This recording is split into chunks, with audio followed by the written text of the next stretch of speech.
asma bronquial y la enfermedad pulmonar obstructiva crónica. Vamos a ver primero la enfermedad pulmonar obstructiva crónica. Ven ustedes, siempre van a ver ustedes en las láminas que hay la presencia de un cigarrillo, porque es el antecedente epidemiológico más importante de la enfermedad pulmonar obstructiva. No quiere decir que sea el único, porque hay otras sustancias inorgánicas que también pueden producir EPOC, pero como las empresas de tabaco son las que tienen más dinero para poder hacer estos estudios, es porque los estudios se han hecho más en esta antecedente. Entonces, este es un resumen donde pueden ver ustedes de que la alteración del tabaco principalmente va a afectar el epitelio a través de estas interleucinas de interleucina 6, que ustedes saben que es una interleucina proinflamatoria, a través también de la quimiotaxis del neutrófilo, que va a producir también factores de mediadores de la inflamación, a través del macrófago. Ustedes saben que el macrófago también va a inducir a citocinas proinflamatorias, pero también a otras sustancias que se llaman metaloproteínas, que son unas proteasas que van a destruir principalmente la elastina del pulmón. También vamos a tener mastocitos, los mastocitos, tanto la histamina como las prostaglandinas, que están involucradas en la inflamación. Las células dendríticas, que son las células que van a presentar el antígeno, que es el tabaco, hacia las células pulmonares. Y también intervienen las inmunoglobulinas como inmunidad humoral y la inmunidad celular.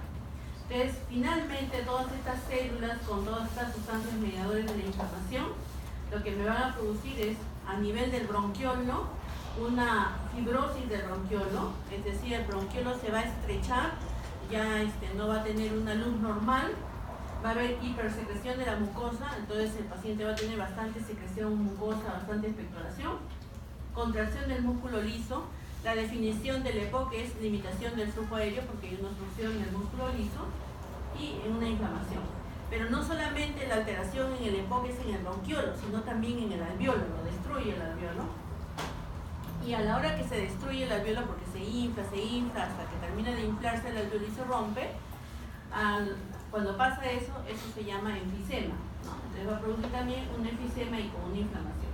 Entonces todo esto va a ocurrir en el pulmón, pero tiene particularmente una característica el EPOC, que no solamente la inflamación es a nivel del pulmón, sino la inflamación es sistémica. Entonces todo paciente que tiene EPOC además tiene baja de peso, anemia y ¿cómo se llama? Anorexia. Entonces, como les dije, el neutrófilo y el macrófago son células muy importantes acá en el EPOC. ¿Qué cosa vemos? De que un paciente que tiene EPOC va a tener 10 veces más la cantidad de macrófagos en sus vías aéreas que el paciente que no tiene un EPOC, por ejemplo, ¿no? Y que si yo cuento esa cantidad de macrófagos o neutrófilos, me va a decir la gravedad de esa enfermedad. Además, el humo de tabaco es el que va a activar a los macrófagos y esto va a liberar citocinas proinflamatorias que ustedes ya conocen, como el factor de necrosis tumoral, que es la más importante en la inflamación sistémica, es el responsable de la baja de peso, de la caquexia, la anemia que tiene el paciente.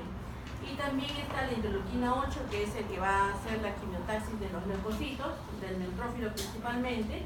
También va a ser mediador inflamatorio acá las metaloproteínas, acá tenemos a la número 1, pero ustedes van a ver en el transcurso de la exposición que el 12 es muy importante para el desarrollo del EPOC. Acá ven ustedes las proteasas, las metaloproteínas, las 2, la 9 y también la 12, que es la más importante. Y las catepsinas KLS, que son las que están encargadas de también la lisis de las células.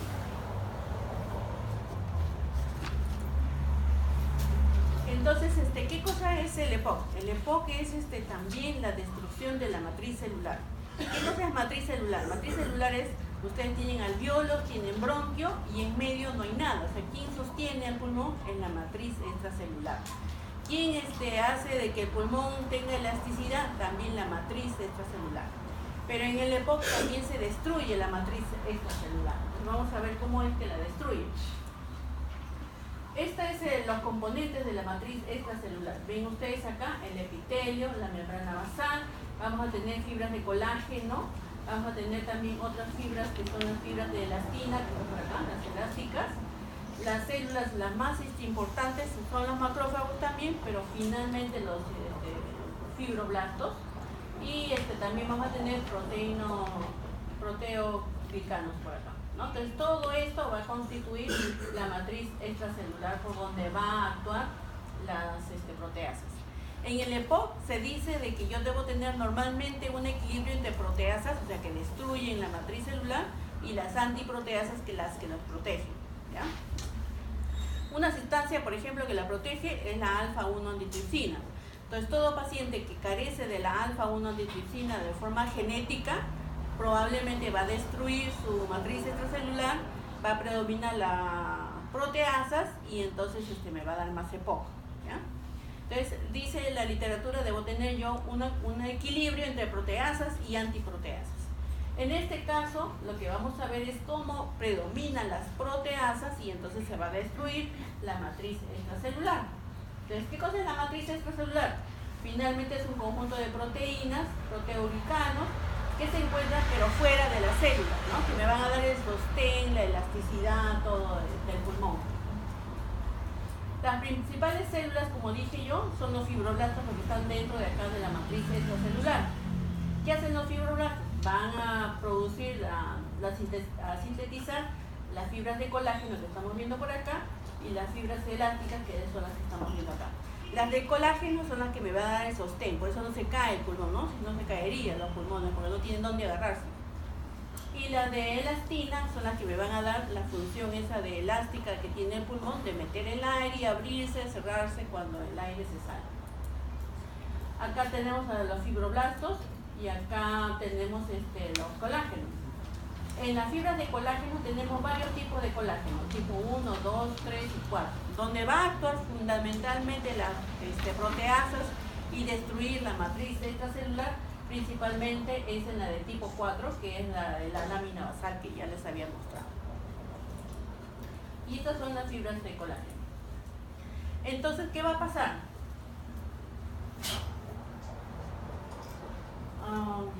Acá tengo yo el tabaco. Este es el tabaco. A través de la nicotina, lo que va a producir es una activación y una migración del neutrófilo. Y este neutrófilo lo que va a hacer es destruir a través de los neutrófilos la elastasa. ¿Dónde se encuentra esa elastasa? Acá en el macrófago de acá. El macrófago va a destruir la elastasa y también se va a disminuir lo que son las antiproteasas, que es la alfa-1 antitripsina. Entonces, ¿qué va a hacer el neutrófilo en resumidas palabras? Voy a tener al neutrófilo y va a hacer disminuir las antiproteasas, va a hacer aumentar la elastasa y también va a producir radicales libres. Estas tres cosas van a ir hacia el alveolo y en el alveolo se va a destruir la elastina y también van a actuar las metaloproteínas, que son también proteasas. Y entonces este alveolo, que era pequeñito, se va destruyendo la pared y se va agrandando como si fuese un globo, ¿no? Se va agrandando. Y miren ustedes cómo quedaría un pulmón que estuviese con esta enfisema.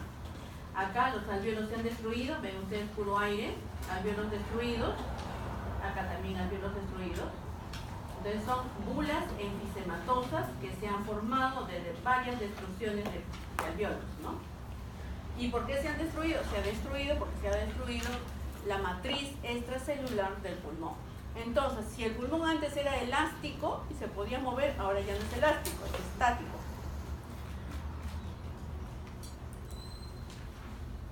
Acá están algunas proteasas y antiproteasas. Entonces, si yo tengo aumento de las proteasas, me va a destruir. Si yo tengo disminución de las antiproteasas, también me voy a destruir la matriz extracelular, ¿no? Y en las antiproteasas, miren ustedes, está la alfa-1 antitripsina. Entonces, todo paciente que carece de esta antiproteasa que protege, lo que va a producirse es un paciente que tiene EPOC. Ahora vamos a ver de las metaloproteínas. Las metaloproteínas las va a generar también, o las va a favorecer el tabaco y va a hacer de que se produzca mayor atracción y quimiotaxis del neutrófilo. El neutrófilo va a originar una síntesis de metaloproteínas y también de factor de necrosis tumoral. Ambas de estas dos sustancias van a producir la inflamación. Entonces, nuevamente vemos acá el humo del tabaco. Y este humo de tabaco tiene que entrar al macrófago. Pero ¿cómo va a entrar? No va a entrar así nada más. Tiene que entrar también a través de un receptor. Entonces, ¿se acuerdan que cuando hicimos la parte de sepsis hablábamos del receptor TOL tipo 4 que era para los gram negativos? También el macrófago a nivel del tabaco también actúa a través de ese receptor TLR4. Entonces, acá está entrando a la célula y en el macrófago se va a producir la síntesis del factor nuclear kappa beta que ustedes saben, que va a generar finalmente las sustancias o citoquinas proinflamatorias. La interleuquina 1, la interleuquina 6, el factor de necrosis tumoral, pero también por la otra vía, ¿se acuerdan que habían dos vías? También va a generar la caspasa, la procaspasa, y va a producir la destrucción de las, del alveolo. Pero a su vez también va a producir las otras citoquinas que habíamos conversado anteriormente, que es la interleuquina 1, la interleuquina 6, el factor de necrosis tumoral y las otras metaloproteínas, y acá está la metaloproteína 12. ¿Por qué es importante la metaloproteína 12? Porque la metaloproteína 12 a su vez va a producir mayor generación de factor de necrosis tumoral, que es la que es más importante en la inflamación. Entonces, en conclusión, el humo de tabaco, que va a entrar a través de un receptor TLR4, va a producir la transcripción a través del factor nuclear kappa beta de las dos vías de transcripción de la inflamación. Una es a través de la generación de citoquinas proinflamatorias, la 1, la 6, la 8, factor de necrosis tumoral y metaloproteínas, principalmente la 2. Y por el otro lado va a originar también procaspasa y caspasa y destrucción de la matriz citocelular y del alveolo. Entonces tenemos acá las dos vías de la inflamación que hace el factor nuclear kappa beta del macrófago. Ahí vemos algunas imágenes de lo que es la metaloproteína. Tenemos varias metaloproteínas, pero la 12 es la más importante a nivel del EPOC. Entonces son una familia de enzimas que van a salir o se van a sintetizar del macrófago o del neutrófilo y son importantes para la reparación. Pero cuando ya no reparan, cuando ya tienen una función anormal, entonces va a producir la fibrosis. Dentro de lo que es el EPOC, entonces hemos visto el desequilibrio entre proteasas y antiproteasas. Hemos visto también la proliferación de metaloproteínas, proceso inflamatorio. Y ahora lo que vamos a ver es la oxidación. También se produce oxidación a nivel del pulmón cuando un paciente tiene EPOC. Nuevamente estamos viendo el humo del tabaco y este humo del tabaco va a generar un estrés oxidativo, radicales libres, y este radical libre va a ir a través de la mitocondria y va a dañar al ADN y a la mitocondria. Entonces, ¿qué se va a producir? Nuevamente la señalización del factor nuclear kappa beta y citoquinas proinflamatorias como la interleuquina 1, 6, 8 y el factor de necrosis tumoral. Entonces, ¿qué cosa hace el humo de tabaco? Va a producir más de 10 a las 7 moléculas oxidantes. ¿Qué más? El macrófago y el neutrófilo que van a estar en el EPOC también van a generar radicales libres. Y las infecciones, porque este paciente tiene múltiples infecciones, las infecciones recurrentes también van a generar también bastante carga oxidante. Entonces, todas estas tres causas van a producir el estrés oxidativo en el EPOC. Lo mismo. Entonces, no solamente está la inmunidad innata involucrada acá en la generación del EPOC, porque hemos dicho que está el macrófago, está el neutrófilo, están las citoquinas proinflamatorias, sino también está el linfocito T. El linfocito T, finalmente el linfocito CD4, a través del TH1 va a producir también alteración de la matriz extracelular. pero también el linfocito CD8, ¿no? El linfocito CD8. También se han encontrado en estos pacientes anticuerpos producidos por la inmunidad humoral, que son las células B.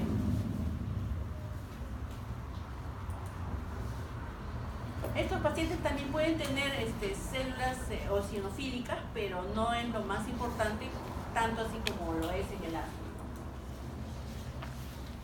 ¿Qué mediadores inflamatorios entonces voy a encontrar en un paciente que tiene EPOC? Voy a encontrar leucotrienos, voy a encontrar citocinas proinflamatorias como la interleuquina 8, la 1, la 6, que ven acá ustedes, el factor de necrosis tumoral y también factores de crecimiento, porque el EPOC es una enfermedad irreversible, es una enfermedad que si ustedes le diagnostican nunca se va a curar, es una enfermedad progresiva, es una inflamación progresiva que su fibrosis va a producir una limitación del flujo aéreo.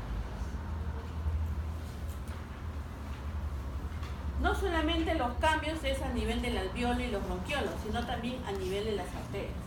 Entonces ven ustedes en las arterias normales cómo está el lumen adecuado, pero en un paciente que tiene EPOC y que además es fumador, se va a ver un incremento de la íntima del vaso arterial y por lo tanto una disminución de la luz, y eso va a generar una hipertensión pulmonar. Entonces el paciente va a tener disnea, dificultad para respirar, no solamente porque tiene pocos alveolos, no solamente porque el bronquio está obstruido, sino también porque tiene una hipertensión pulmonar.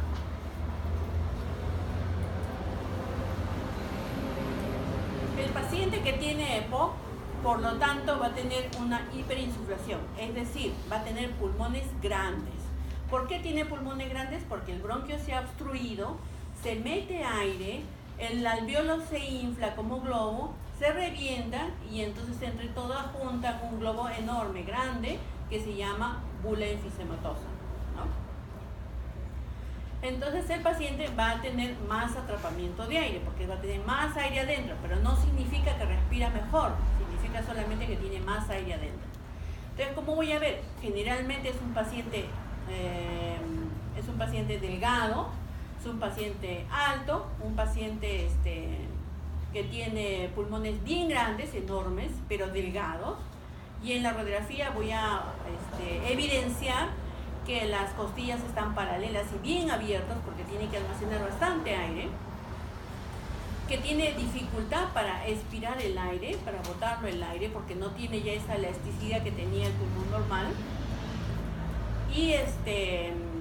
y también que el corazón se vuelve bien largo porque tiene que ocupar bastante espacio los pulmones, y los semidiafragmas se achatan porque también tienen que ocupar bastante espacio los pulmones. Entonces hay cambios anatómicos que va a producir esta hiperinsuflación. Acá en esta lámina lo que estamos viendo es que la vía aérea está normal, esta es la caja torácica, este es el diafragma, que es el músculo principal de la respiración, y acá estamos viendo un paciente que tiene EPOC, donde la obstrucción de la vía aérea genera que entre aire, pero que sea difícil de salir y por lo tanto se va a quedar acá y va a producir una destrucción del alveolo, de la matriz extracelular y una rigidez del pulmón, pero un aumento de su volumen del pulmón. Por lo tanto, el hemidiafragma se achata, miren ustedes acá es como una cúpula, acá está más chato, ¿no?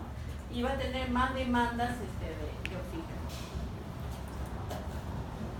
Yo les dije que el factor de necrosis tumoral es el responsable de que un paciente que tiene EPOC, además, vean ustedes, sea muy adelgazado, esté pálido, esté casi desnutrido. Y eso no solamente se queda ahí, sino también en los músculos respiratorios. Entonces, si los músculos respiratorios están disminuidos en su volumen, en su función, entonces voy a tener presión de inspiración y presión de expiración disminuidas, como se evidencia en este estudio que se hizo, ¿no? En otro estudio se vio que los pacientes que tenían EPOC, ya sean mujeres o ya sean varones, había disminución de su peso, de su índice de masa corporal, y eso se debía, como les dije anteriormente, a que las citoquinas proinflamatorias no solamente se quedan en el pulmón, sino es una inflamación sistémica. Entonces, ¿qué va a producirse? Caquexia, que es una extremada baja de peso, osteoporosis, anemia, depresión, ¿no? Y que puede estar relacionada muy fácilmente a citoquinas proinflamatorias como el factor de necrosis tumoral y la interleuquina 6. Esta es una escala de cómo se diagnostica, cómo se clasifica el EPOC. Fundamentalmente se hace a través de la espirometría. Si yo tengo un volumen expiratorio forzado, o sea, yo soplo, normalmente cuando yo soplo, debo botar el 80% de mi respiración en un segundo. Esto es el volumen expiratorio forzado en un segundo. Un paciente que tiene una obstrucción del bronquio va a tardar más tiempo en botar el aire, entonces el 80% se va a retrasar más de un segundo. Entonces, ese valor me sirve para poder decir en qué grado de EPOC está. Como es una enfermedad eminentemente obstructiva, el bronquio está obstruido, entonces también dentro de parte de su tratamiento son los broncodilatadores. Dentro de los broncodilatadores tenemos a los beta-2 agonistas, que lo que van a hacer es aumentar la adenilciclasa, van a incrementar la fosforilación oxidativa de la miosina, aumenta la entrada del calcio a nivel del intracelular y eso produce relajación del bronquio. Pero también ustedes saben que la vía aérea, el músculo liso de la vía aérea tiene receptores muscarínicos, ¿no? Principalmente en la vía aérea está el receptor muscarínico del 3. Entonces hay algunos medicamentos como los anticolinérgicos que van a actuar ahí. Entonces acá tenemos normalmente lo que es la generación del vago con sus primera neurona, segunda neurona y su ganglio. Y finalmente va a llegar al músculo, va a soltar acetilcolina y va a producir la contracción del músculo, pero también va a ir a la glándula mucosa y va a producir secreción mucosa.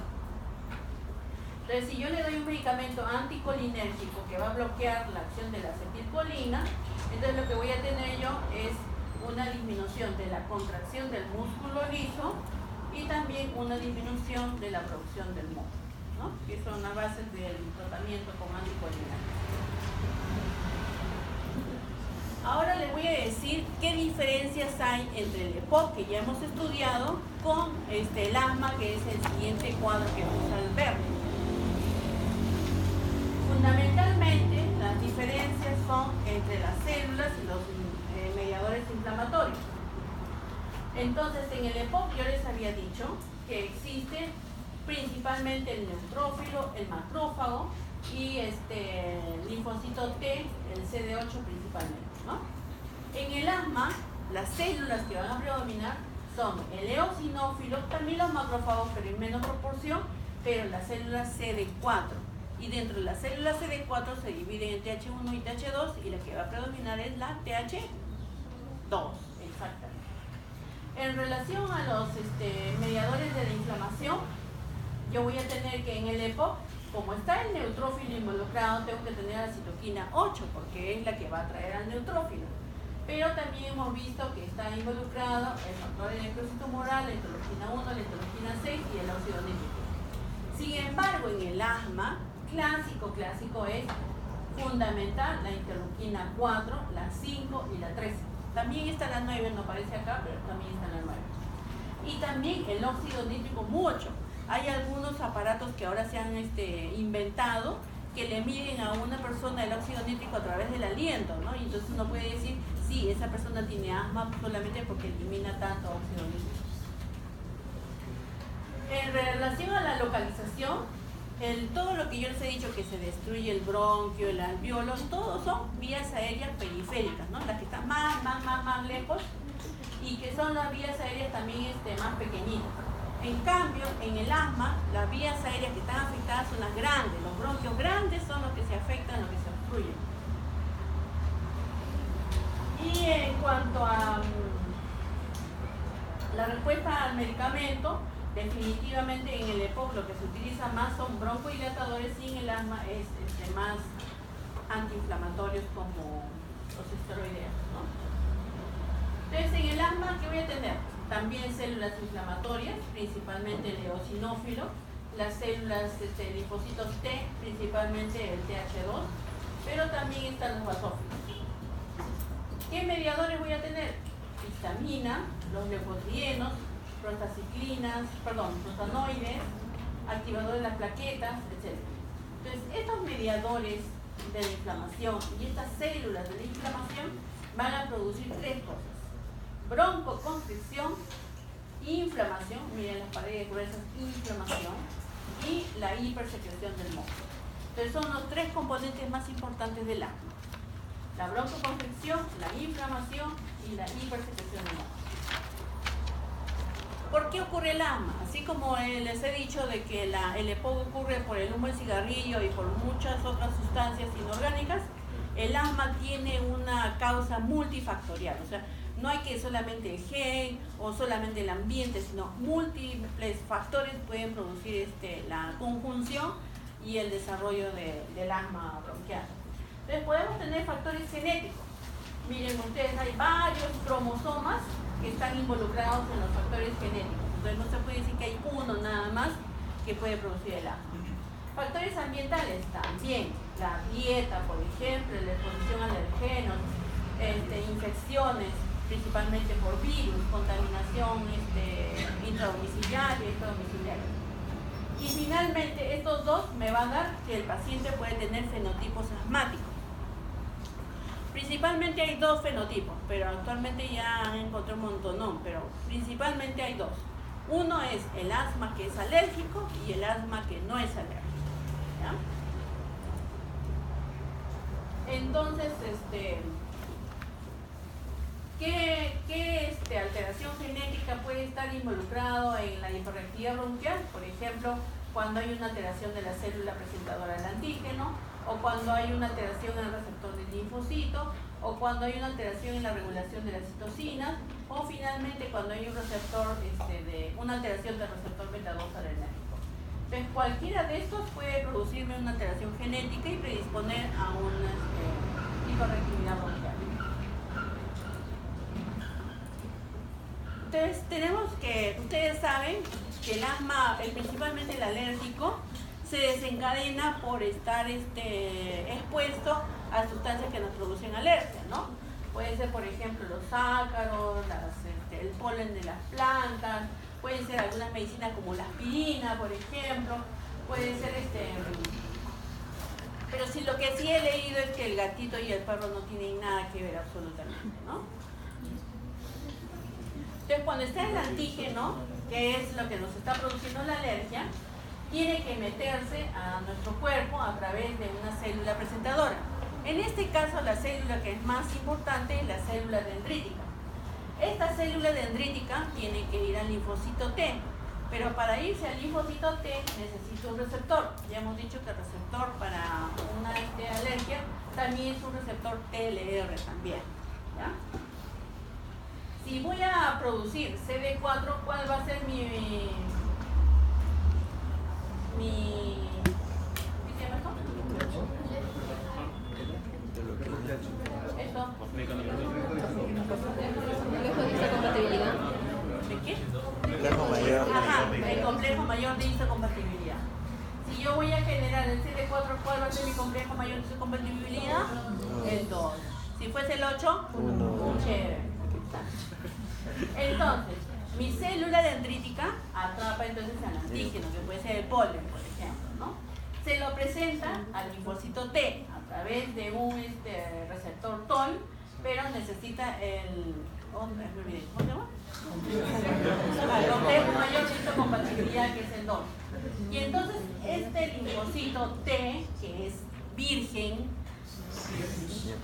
¿por qué lo miran al delegado? Esta célula T, que es virgen, se va a madurar, ¿no? Y se va a diferenciar en las células TH2, ¿no? TH1 y TH2. Pero a nosotros lo que nos importa es el TH2, el que va a producir finalmente el asma de tipo alérgico, ¿no? Esto es lo que nos interesa. Entonces, nuevamente, nuestra célula presentadora de antígeno con su antígeno y va a generar que el linfocito T se diferencie en TH2 y este TH2 ya va a tener otros caminos, ¿no es cierto? Uno de los caminos es de que vaya a estimular al linfocito B, pero tiene que estimular al linfocito B solo si y solo si tiene la interleuquina 4 y la interleuquina 13. De otra manera no puede estimular al linfocito B. Y este linfocito B entonces se va a transformar o va a activar a las células plasmáticas para que formen los anticuerpos, ¿cierto?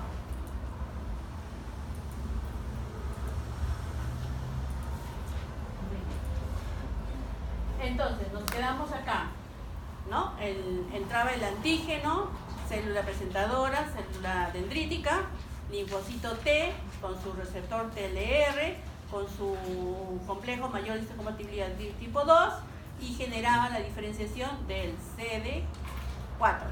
Y el CD4 se diferenciaba en TH2. El TH2 estimulaba al linfocito B a través de las citoquinas 4 y 3. Entonces, estamos acá en el linfocito B. Este linfocito B entonces va a despertar la respuesta de la célula plasmática y se van a formar los anticuerpos. Los anticuerpos puede ser que se formen IgA, puede ser IgG, IgM o IgE. ¿Cuál nos interesará? IgE, obviamente, IgE. Entonces, el IgE lo que va a hacer es una citotoxicidad a través de anticuerpos. Pero no solamente este es el único camino. El siguiente camino a través del IgE también producir inflamación. Yo les dije que el asma tenía dos fenotipos. El asma de tipo alérgico y el asma de tipo no alérgico. Entonces, todo lo que hemos explicado hasta ahorita, estamos hablando del asma de tipo alérgico. ¿Ya? Nuevamente, antígenos, célula presentadora, linfocito T, TH2. ¿Y a dónde se iba? Acá. Al linfocito B, a través de la interleuquina 4, interleuquina 13, formar los anticuerpos y ya tuve que hacer los anticuerpos. Pero también este linfocito T también tiene que reclutar eosinófilos. ¿Ya? Entonces, a través de la interleuquina 5, aquí sí aparece la recontra super famosa interleuquina 5 para los eosinófilos, y también un poquito le ayuda la interleuquina 13, pero principalmente la interleuquina 5 para promover la formación y la atracción de los eosinófilos de la médula hacia la periferia de la vía aérea. Entonces, esta en general va a ser entonces la parte del asma alérgica. Pero el tabaco, la polución, algunos trabajos que tienen que ver con sustancias inorgánicas, como el algodón, por ejemplo, o los carpinteros con la viruta de la madera, o los marmoleros con el polvo del mármol, ¿no? Pueden producir también otro tipo de alteración. Y entonces van a generar citoquinas también proinflamatorias, que es la zona interleuquina 33, la 25, que también están presentes en el asma de tipo alérgico. Y lo que van a hacer es generar mayor componente de macrófagos y de células natural killer.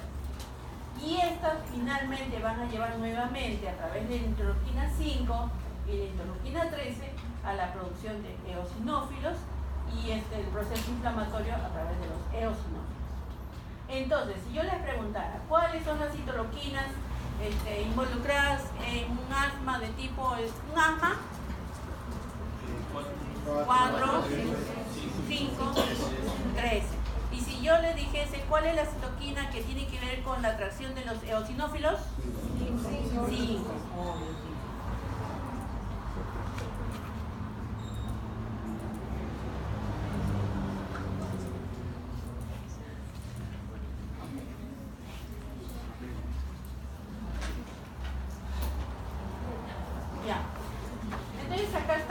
poquito más desglosado lo que le habíamos mencionado. Nuevamente antígenos, célula presentadora, el linfocito T. El linfocito T se diferencia del linfocito TH2. El linfocito TH2 se va a ir a la célula B a través de la interleuquina 4 y va a producir los anticuerpos. Pero también va a producir inmunoglobulina E. Y esta inmunoglobulina E, la degranulación del mastocito. ¿Ya? Pero si yo voy a utilizar la interleuquina 5, entonces voy a ir a la médula ósea y voy a promover la formación y también la atracción del eosinófilo. Pero ustedes saben de que no solamente el eosinófilo está presente en el asma, ¿no? Está presente en otras alergias, está presente en los parásitos, está presente en los hongos. Entonces también esta parte de del proceso también está involucrado en otras enfermedades. Pero si este linfocito T actúa a través de la interleuquina 10, ¿qué va a pasar? Inhibe al TH1, ¿no? Porque sabemos que la interleuquina 10 es como un inmunosupresor, ¿no? Muy bien. Acá lo que estamos viendo, ¿qué estamos viendo? La degranulación del mastocito. Entonces, finalmente ¿cómo se llama? El anticuerpo, la inmunoglobulina E, se va a ir al mastocito. Y en el mastocito va a producir la degranulación y la salida de sustancias mediadoras de la inflamación. ¿Cuál es la recontra super ya archi importante? Histamina. ¿Cuál es su super ya acción de la histamina? Broncoconstricción. También vasodilatación, claro. También aumento de la permeabilidad, pero broncoconstricción. Entonces la degranulación del mastocito va a producir la liberación de la histamina y va a actuar a través de algún receptor, ¿no? Ustedes saben que la histamina tiene 4 receptores: receptor H1, H2, H3 y H4. ¿Sobre cuál actuará? La H1, exactamente la H1. Y va a producir vasodilatación, como dijo acá el compañero, aumento de la permeabilidad, pero principalmente lo que nos interesa es la broncoconstricción del asma. Esta es una clasificación del asma. Cuando uno está normal, va al consultorio, ¿cómo está? Bien. Ah, ya, tiene asma controlada. Cuando va al consultorio y dice, ¿cómo estás? Un poquito de tos de vez en cuando. Ah, ya, asma parcialmente controlada. Cuando va al consultorio y dice, ¿cómo estás? Mal, grave, ya no, así estoy mal. Entonces, ese es un asma no controlada. ¿Ya? Entonces, esta es la clasificación del asma actualmente según nivel de control. Hay 2 fases del asma, principalmente del alérgico. Hay una fase que es la fase inmediata.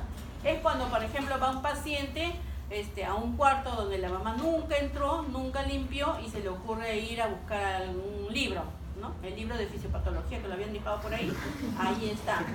Entonces se meten donde todo el polvo, hace un montón de polvo y comienzan a tener aumento de secreción nasal, rinorrea, está tupida la nariz, comienzan a estornudar, los ojos comienzan a ponerse rojos y comienza a silbar su pecho. Esa es la fase temprana del asma, ¿no? Cuando yo estoy en contacto con el alergeno y me produjo la liberación de la histamina. Entonces, ¿qué voy a tener? Broncoconstricción, ¿no? Silba el pecho por la broncoconstricción, aumento de la permeabilidad, edema y ¿cómo será? Y vasodilatación. Por eso no puedo respirar por la nariz, ¿no es cierto? Pero, ¿y cuáles son los estímulos que me pueden producir eso? Pueden ser estímulos inespecíficos como el aire, por ejemplo, ¿no? El paciente asmático a veces se queja, pero si yo estoy bien y en la noche me pongo mal, ¿por qué? Por el aire frío. O dice, estoy bien, pero me tomé una bebida helada y estoy mal, también por el frío. Entonces el frío puede estimular eso. Algunos medicamentos, por ejemplo, el ácido salicílico, ¿no? algunos colorantes, por ejemplo. Factores psicológicos, ¿no? Han hecho estudios donde los estudiantes que están un día antes o el mismo día del examen y les da espasmos, ¿no? Entonces vamos a ver por qué se produce la hiperreactividad bronquial. Hiperreactividad bronquial significa que se cierra el bronquio instantáneamente, pero si yo le doy medicina también se abre instantáneamente. Eso se llama hiperreactividad bronquial. Puede ser la hiperreactividad bronquial porque está alterado su sistema adrenérgico, o puede estar alterado su sistema colinérgico, o puede ser que está alterado su sistema no colinérgico y no adrenérgico, pero estimulador, o si no el inhibidor. Entonces, si está activado su sistema adrenérgico, viene sus receptores de la noradrenalina y va a producir broncoconstricción a través de los beta-2 agonistas, broncodilatación. Si está activado su sistema anticolinérgico, lo que va a salir es la acetilcolina a través de los receptores M3 muscarínicos y se va a producir la broncoconstricción.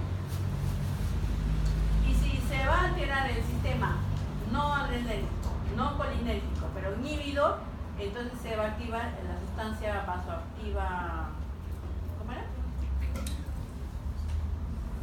Péptido, ¿no? Péptido vasoactivo. Y se va a producir broncodilatación y estimulación del moco y vasodilatación. Entonces, ¿qué va a pasar en la hiperreactividad? El alergeno va a ir a la célula T, después a la célula B, la célula B va a producir inmunoglobulina E, la inmunoglobulina va a ir al mastocito, el mastocito va a liberar histamina, leucotrienos, y eso va a producir la contracción del músculo liso.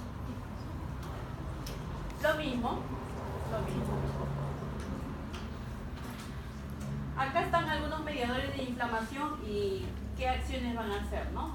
Ya sea aumento de la permeabilidad vascular, vasodilatación o si no el espasmo bronquial. Y acá están los mecanismos de los broncodilatadores, ya sea de la vía adrenérgica o ya sea de la vía colinérgica para producir una broncodilatación. En la fase tardía del asma es una fase inflamatoria, ya no solamente de broncoconstricción, sino inflamatoria. Entonces, ¿qué va a haber en la inflamación? Edema de la mucosa y también el aumento de la permeabilidad y vasodilatación. A través de las células, principalmente del eosinófilo. También está involucrada la célula T y el mastocito, pero principalmente el eosinófilo. Entonces, puede ser que de repente ese alumno que fue a buscar su libro de fisiopato en el cuarto olvidado, sale y le dice a su mamá: mamá, que estoy así, la nariz se me ha tapado, mis ojos me arden y tengo silbido. Ya, mañana vamos al médico, dice la mamá, ¿no? Y se pasa al día siguiente: no, estoy ocupada, pero mañana sí falta. Entonces se pasan así 2 días, 3 días, entonces ya se forma la fase tardía, la fase inflamatoria del asma. Entonces, si yo le doy solamente un broncodilatador, ya no va a mejorar ese paciente porque ya hay un componente inflamatorio, ¿ya? Entonces, acá vemos al antígeno en la vía aérea, el mastocito, la producción del... ¿dónde estamos? La producción del eosinófilo, y el eosinófilo tiene que migrar al vaso sanguíneo y después a la vía aérea. Para eso va a utilizar también selectinas, por ejemplo, como ICAM1, BCAM1, por ejemplo, ¿no? Y adhesinas. Entonces, tenemos el alergeno, linfocito TH2, libera interleuquinas 4, 5, 6, 9 y 13, va al mastocito, libera histamina, leucotrienos, libera nuevamente interleuquina 4 y 5, diferencia al eosinófilo, ¿se acuerdan que el 5 es principalmente el eosinófilo? Se une el eosinófilo al endotelio a través de estas adhesinas y se va a liberar los mediadores de la inflamación. Esta sería la segunda fase, donde hay linfocito T, va a estimular a través de la interleuquina 5 al eosinófilo El eosinófilo va a producir mediadores de inflamación como los leucotrienos, proteínas básicas, y eso es lo que va a dar finalmente la enfermedad inflamatoria después de un tiempo de la exposición al alergeno.